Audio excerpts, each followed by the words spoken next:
He said, Oakland Raiders are going to pick you. You're going to be the only safety drafted. They're going to pick you in the 6th or the 7th round. Guarantee. They already talked to me. They got you on the draft board. You're going to get drafted.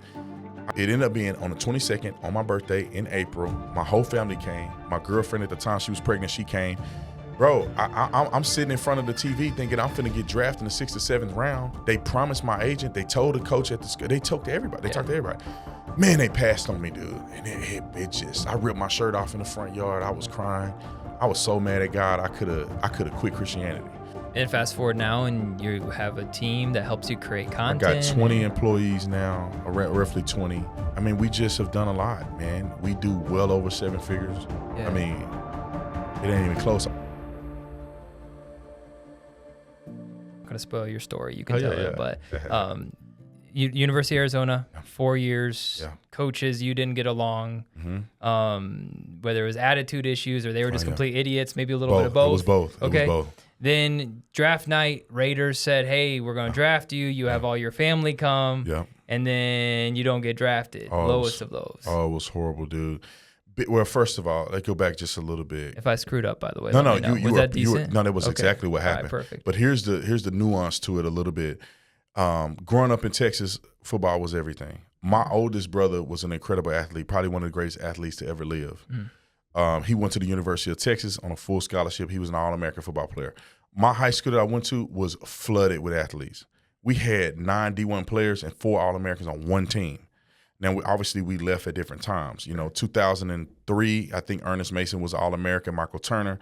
2004, my brother and DJ Davis was the first 2 people that get selected to the U.S. Army All-American game from one school. Wow. Never happened in the history of U.S. Army All-Americans. So they both were All-Americans, and then 2005 was my turn. So I came from a legacy of great athletes, and my brother was a great athlete the year before me. So my expectation of success and growth was way up here. Because my big brother was already he was already the man. Right. I mean, he was the man, bro, coming out of high school. Yeah. And then, I'm little brother following his footsteps. I was a lot more, I think, athletic or natural at the sport. I was bigger than him. I was a hitter. Played safety. I played safety, so I hit harder, whatever. I was an incredible athlete. I kind of got screwed in high school a little bit, but that's no here nor there. Coming out of high school, I think I was number 1 or number 2 safety in Texas.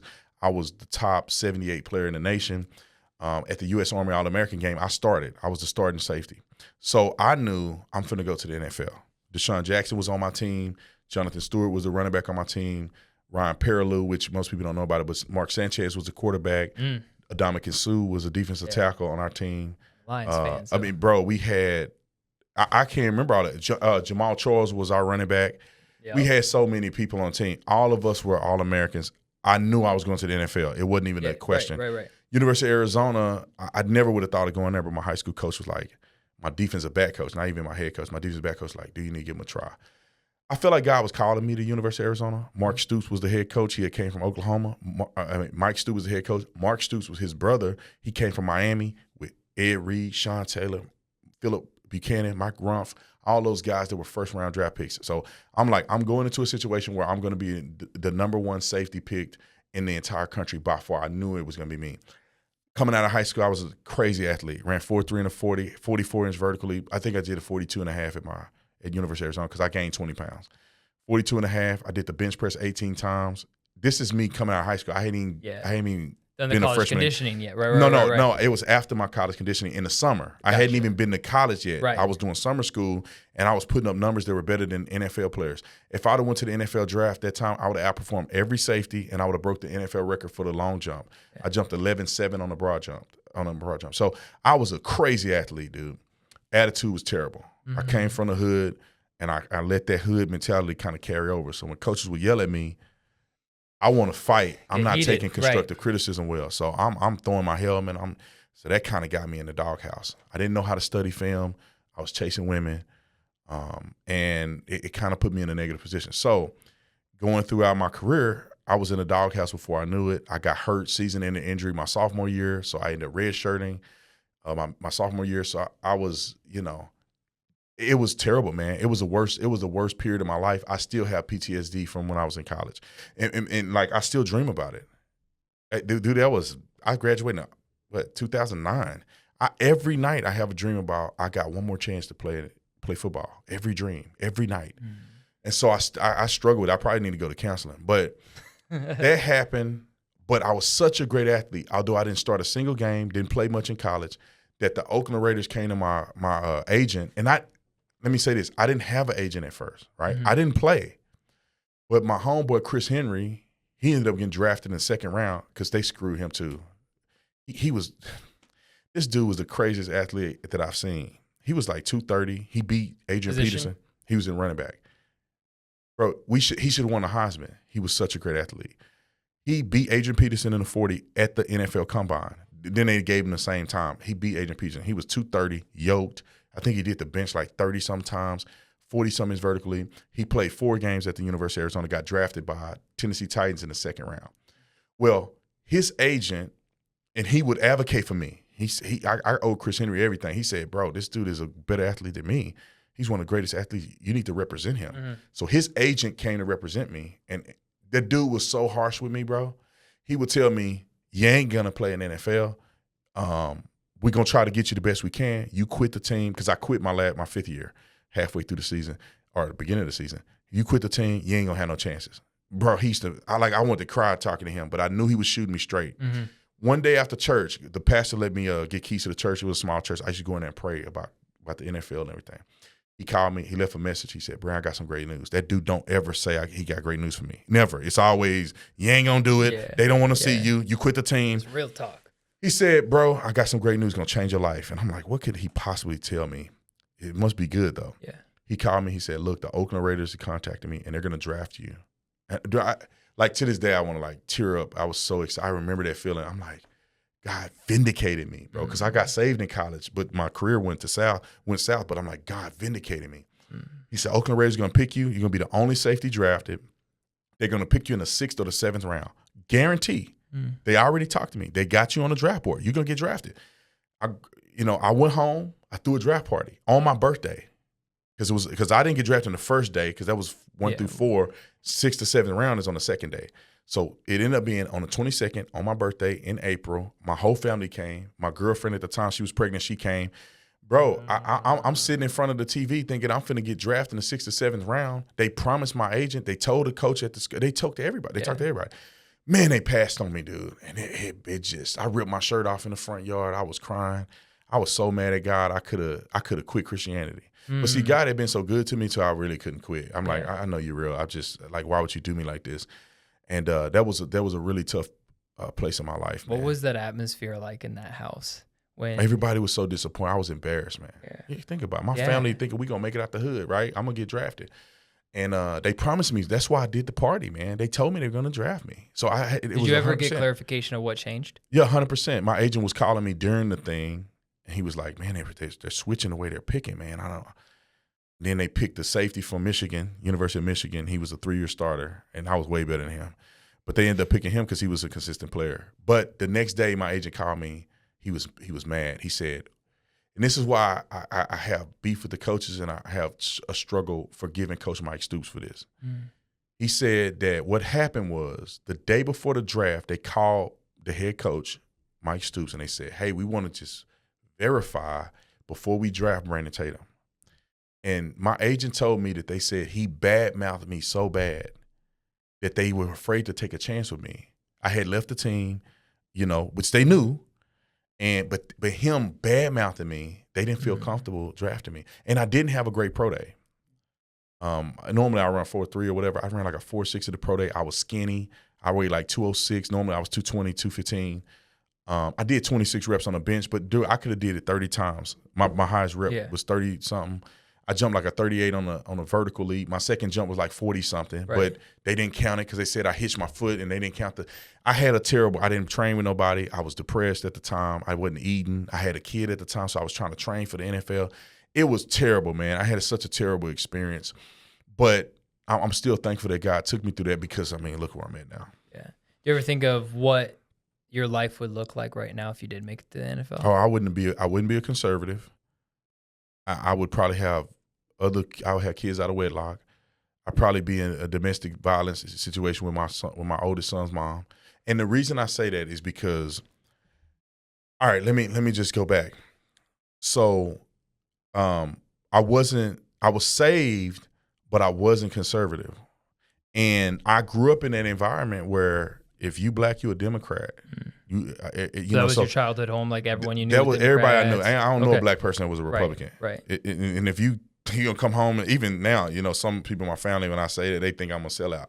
But most of them believe me now. Now that I've proven myself. But I was. That's how I thought. So I would have probably knelt for the national anthem. I wouldn't have been a conservative. And you got to think, I had all that money. I wasn't seasoned in the faith enough to have the integrity that I needed. I had a son at the time, and child support was always a thing for me, bro. I feel like it's such a dirty business. And if I'd have made it to the NFL, I made a lot of money, and she would have hit me over the head. If we wouldn't have been together, she would have hit me over the head with child support, and it would have exacerbated me not having my son and child support. And she's the only woman on planet Earth to know how to push my button. Yeah, like that. I would be out of character instantly. And I figured that maybe that would have been the guy I was if I'd have made it to the NFL. And I think that's why God, because that was my prayer, was that God allowed me to be an influence and do that. And I think God knew, if you go down this path, you're not going to be who I called you to be. Yeah. Did you have a mentor or someone during that time helping you see truth? Because when people go through, it's sometimes hard to see past something that happens bad like that. It's like, what good can come out of this thing? Did you have someone speaking truth into your life at that time, or did you just kind of just try to make it as best you could? 100%. I had somebody when I first had my kid out of wedlock in college. It's this guy, man. His name is John. Very successful, wealthy guy. He actually had so much money that he built the curtains in the McHale Center. Because the girls' volleyball team, his daughter played volleyball with my son's mom. They both played volleyball for U of A. And the girls' volleyball team, the stadium is so big because it's a basketball stadium. Our boys' basketball team is incredible. Right. But so when the volleyball team, they don't have a lot of people there, and the stadium's kind of weird. So he paid for the curtains to come down and block off the thing to make it more intimate. Yeah. And then, of course, that wasn't cheap. And so he was a very successful guy. I didn't know the guy from Adam, but when we had the baby, he reached out to me and said, "Look, I want to bless you guys for choosing life. You guys could have chose abortion and stuff." And he's been a friend in my life ever since then. But I remember something he told me that I'll never forget. He said, you got to pursue, and you got to think, he helped us with rent and everything. We didn't have nothing. She was making like $1,000 a month and for, being an athlete. I had graduated already. Just struggling, bro. We were on food stamps and everything. And then he stepped in and helped us financially to help us with our rent and stuff. And then, so on and so forth. But he mentored me at the same time. And I remember him telling me something that stuck with me forever. He said, you got to put an X on the calendar. Now, you got to think, this is 1 year after I didn't get drafted, right? Mm-hmm. So this is about after I didn't get drafted. So we've had the kid already or whatever. He said, you got to put an X on the calendar. You pursue football with all you got. Mm-hmm. And when it's not yielding results, you got to put an X on the calendar and move on. And I held on to that, man, because I didn't get drafted, but I tried out for the NFL again. I tell you how that happened. Let me be quick about this. I trained for a whole year, so I'm going to give it another try. And that's why God is like in it at all costs. I was in Texas training. I paid $430-some for that flight. I remember it was a lot of money at the time. Mm-hmm. And to go do the NFL tryout, the pro day at the University of Arizona. That morning is when they had the NFL lockout.